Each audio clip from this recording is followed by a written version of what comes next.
Hello and welcome to the Saturday edition of The Box Seat. I'm Mark Ward. It is the Australia Day program at Ascot on Saturday. We're expecting a sunny day, 34 degrees Celsius, track to be a good 4 and the rail to be at the 7 metre position.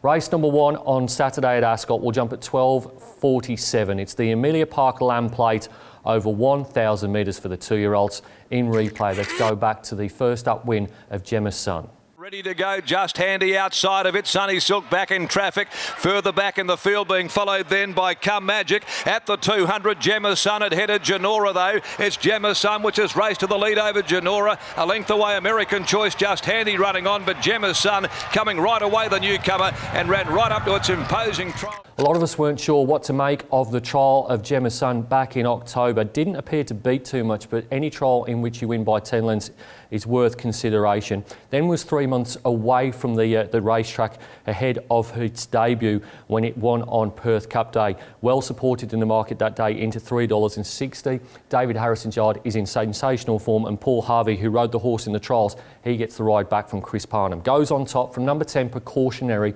Gate number 11 of 11 here, but William Pike takes over from Harry Grace. I think that's a significant jockey change.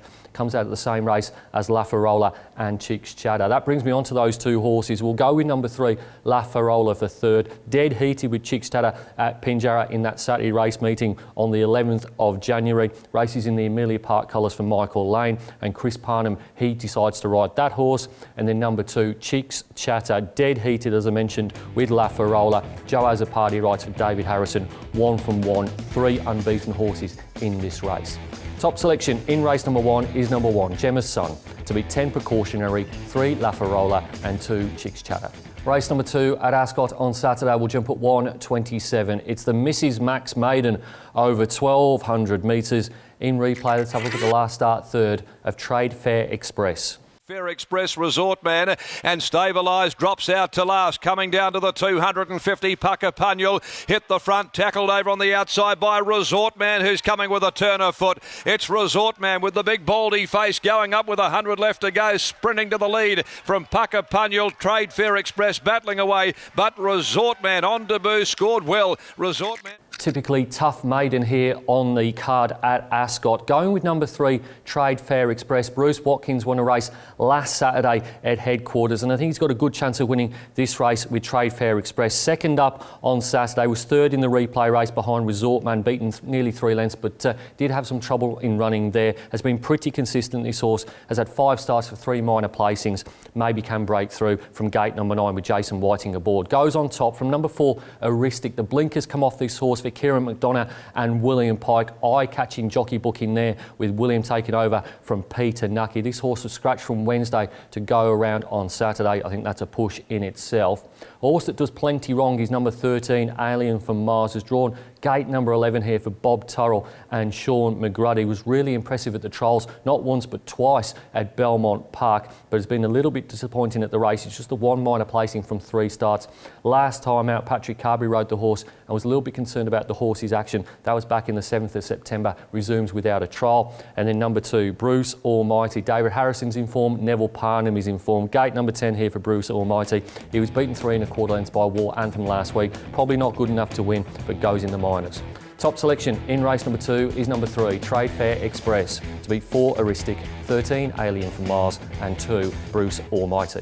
Race number 3 at Ascot on Saturday will jump at 2:07. It is the Tab Touch West Speed Platinum Handicap over 1,200 metres, and in replay, let's have a look at the last start performance of Baron Bostock. 2 lengths, Baron Bostock, Dance Music and Hoboken. Unitime switching back to the inside, going with a run also there, Beat the Devil. Caracapo had hit the front, Dance Music, Unitime, they're setting after it now. Here comes Unitime, Dance Music, they've grabbed Caracapo. Unitime got his head in front, it's Unitime a little too good. Unitime from Dance. Difficult race to bet into, race number 3, and that's because of the presence of number 1, Baron Bostock. I'm pretty sure that he's the best in this field. He beat Essential Spice in a very high rating race at Belmont Belmont Park not that long ago. His run behind Unitime wasn't too bad, was only beaten 3 3/4 lengths by a galloper that was going places. 2 starts ago, he was just touched off by Mankind, well, that form stood up.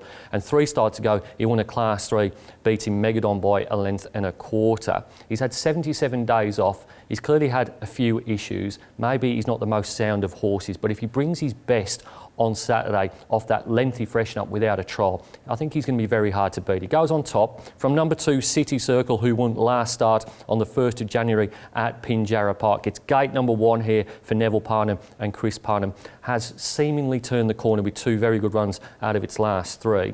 Number 3 is Lace Finsky. Doesn't win out of turn, just a 1 win from the 12 starts, but the 8 minor placings will probably be on speed, even though strong gate number 8 here for Patrick Carberry and Simon Miller. Patrick Carberry jumps back aboard after riding this horse previously. And then number 4, Morgs Freeman, another horse that does plenty wrong, has drawn gate number 5 here, probably will be back in the field, was behind City Circle last start, beaten a length, possibly could close the gap here, goes in the minors.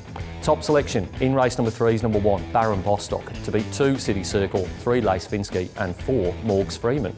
Race number 4 at Ascot on Saturday will jump at 2:44. It is the Varley Malcolm Clements handicap over 1,000 metres in replay. Let's have a look at the Perth Cup Day win of Indian Pacific. High Rangers covered ground outside of it. End of an era headed the remainder. Indian Pacific livened up by Brad Parnham at the 200. Shot away from We've Got Dreams. Ginger from second last is starting to run on well down the outside with less than 100 to go. It's all Indian Pacific in no danger. And the raging favourite goes down and cruises in. Indian Pacific by nearly... Indian Pacific is a galloper going places and going places fast. Both of his wins in recent times have been very, very good. Beat Holy Ghost by over 2 lengths, and then we saw beat Ginger by 3 lengths. The times have stacked up, stays at 1,000 metres here, does go up to 60 kilos and does meet the strongest field he's ever run into. But if the wraps on this horse are correct, he should be making it 3 from 3. Goes on top. He's not a good thing, however. Number 4, Excellent Dream, is a very interesting runner here. Won at Bunbury by a space, beating Goodbye Feds by 2.5 lengths. That was in maiden grade. Forgivable the run at Belmont back in July behind Mia Dolce. Certainly going well is Lindsay Smith's yard. Gate number 3, this Dream Ahead gelding is one to watch. Goes in for second. Number 3 is one of the fastest horses in training. That's Zeeble for Luke Fernie and Chloe Azzopardi. Ran really well during the Ascot Racing Carnival, including finishing not too far behind Massimo on a couple of occasions, including in the Placid Arc Stakes last time out. Chloe Azzopardi reunites with his galloper, claims down to 56, will be on speed from gate number 2. And then we have number 2, Drink What You Like, who finally gets together with William Pike. He takes over from Chris Parnham. I think there'll be a lot of omen betters out there back in Pike to Drink What You Like. Top selection in race number 4 is number 1, Indian Pacific, to beat 4 Excellent Dream, 3 Zeeble and 2 Drink What You Like.